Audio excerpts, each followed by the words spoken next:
今年清明假期，廣州櫻花、桃花、油菜花等競相綻放。在線旅遊網站數據顯示，假期賞花遊訂單環比增長45%。無論係市中心嘅海珠濕地，定係近郊景區，處處可見大批遊客。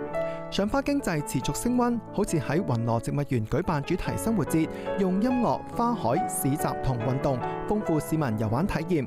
遊客可以逛水果文創市集，選購果汁、水果盲盒同水果毛絨公仔，仲可以嚟一場舌尖上嘅旅遊。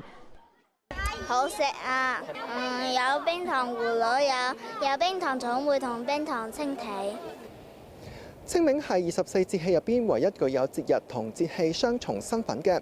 廣州市文化廣電旅遊局就話，今年清明假期唔少嘅景區都推出咗文化民族體驗，遊客身穿漢服遊園賞花、執筆寫追思，表達對傳統節氣文化嘅認同。多個在線旅遊平台嘅數據顯示，廣州位列清明假期國內熱門旅遊目的地前5，唔少市民解鎖城中暢遊新玩法，喺主題景區入邊邂逅美人魚同萌寵親密接觸。剛好在這個商場這裡就是很方便，吃喝方面，然後小孩子也特別喜歡來這邊玩。